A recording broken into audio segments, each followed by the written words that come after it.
And the news did not get any better for Ohio State on the injury front as Jeremy Birmingham from LettermanRow.com joins us now. And Jeremy, we learned on Tuesday, Austin Mack, foot surgery, Ohio State wide receiver, might be back for a bowl game, but certainly that's just one more weapon Ohio State will not have for November. Yeah, Urban Meyer said it on Tuesday on the Big Ten teleconference that he thought Austin could be back by a bowl game, but sources I've talked to said 6 to 8 weeks minimum here for recovery on a broken metatarsal in his foot. He had a stress fracture a year ago that never really healed, and it gave out at Purdue a couple plays after making the big catch down the sideline. So if there's one position Ohio State can handle a little bit of injury issue, it's at wide receiver. They're extremely deep at that spot. But Austin Mack is the third best receiver on the team as far as catches and yards. So you definitely are going to feel a loss there. He's an excellent run blocker on the edge, which is obviously, at this point for Ohio State, all the run blocking help they can get, you need. But it's just one of those things where right now the season has felt a little bit cursed for months, and it doesn't seem to be slowing down. Purdue. I don't know if there's going to ever be an explanation for what happened at Purdue, but the thing is, we kind of saw these things happening weeks leading up to the Purdue game, and there are certainly some shades to what happened in Iowa City last year, which makes what's happening even more inexplicable. The fact that of Ohio State's last 4 losses, Clemson following the 2016 season, Oklahoma last year, Iowa last year, and then Purdue this year, all 4 of those losses have been blowout losses, and they've gotten ugly in the fourth quarter of those games.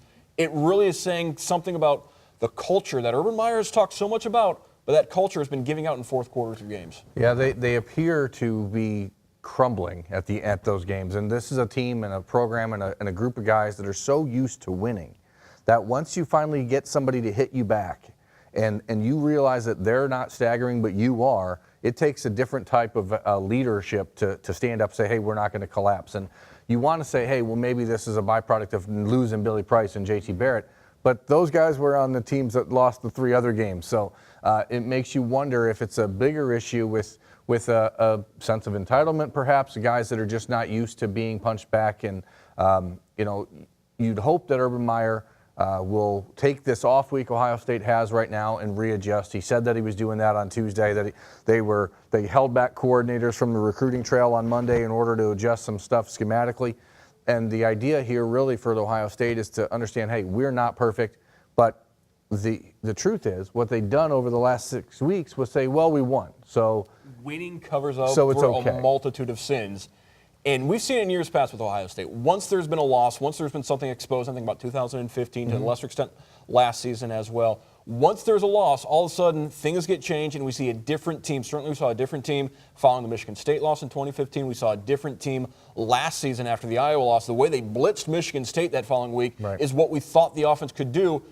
Is there enough time to change and get the offense back on track for these final 4 regular season games? Well, certainly there's time. And again, the offense, it feels weird to say this when you had the quarterback who set 3 school records for passing on Saturday despite the loss.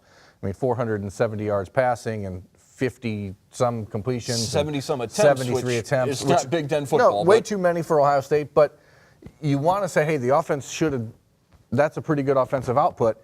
500 yards, but they still were completely off. 5 red zone trips without a touchdown.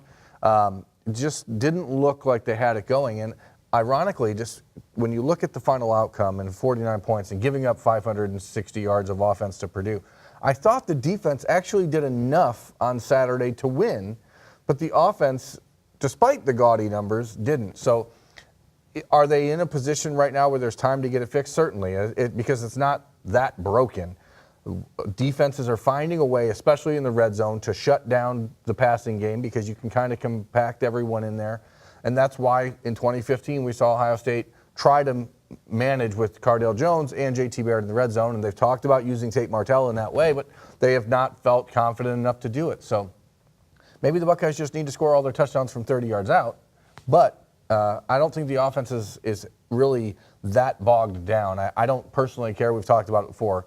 I don't think it matters if you have 250 rushing, 250 passing, as long as you can line up and get a yard when you need it. And that is the question for Ohio State. And I think that's a matter of just nothing but attitude and a desire to beat your opponent. And some of that is coming from the coaching staff. Speaking of the coaching staff, as Ohio State has this week off, a lot of reflection, a lot of self-assessing, and I think a lot of fans are looking at this team saying, we've got 4- and 5-star recruits at every single position. The talent is there.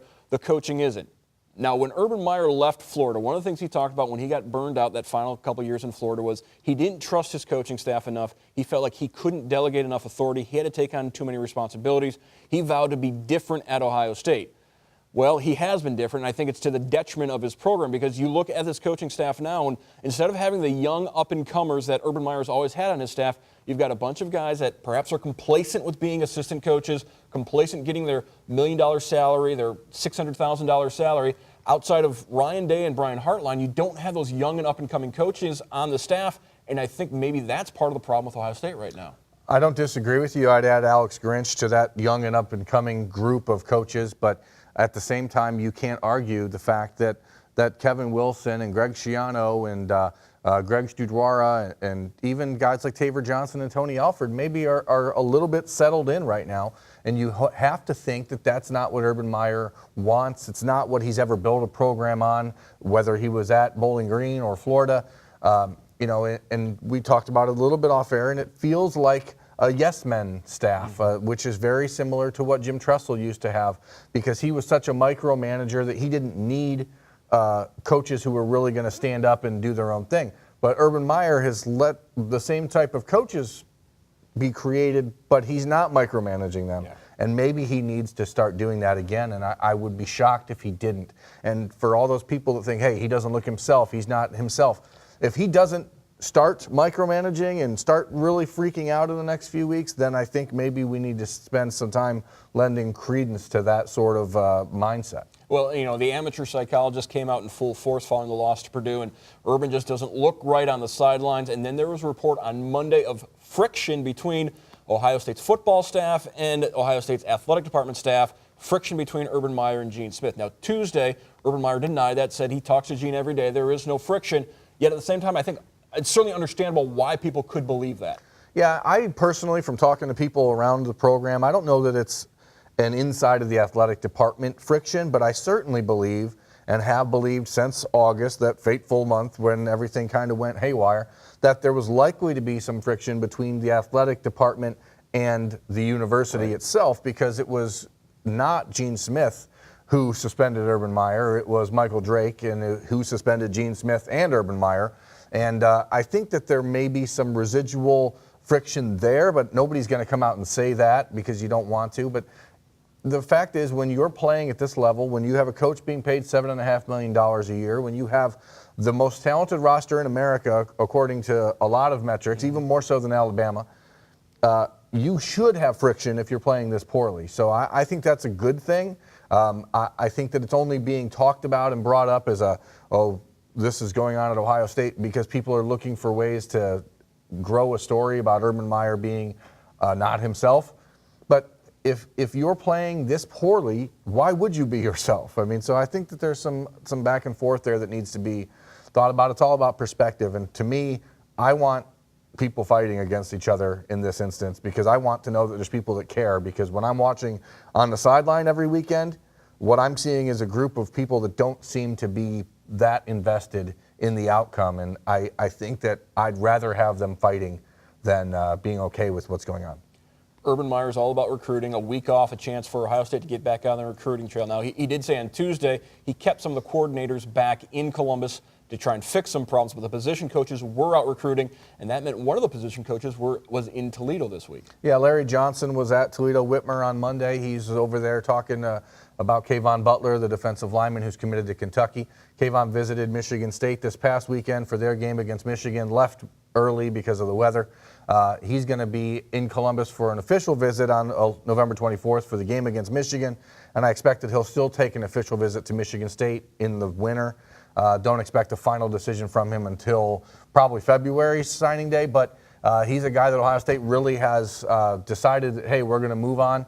And ultimately, as we talked about before, I think once everything is taken care of off the field for Kayvon, he's a guy that you should expect to be seeing play in scarlet and gray down the road. All right, thank you very much, Jeremy Birmingham from LettermanRoad.com. A lot to unpack this week on Ohio State. We couldn't fit all of it on this, but you can see the entire segment on the BCSN Now app. We'll be right back after this break on UA Local 50 College Football Weekly.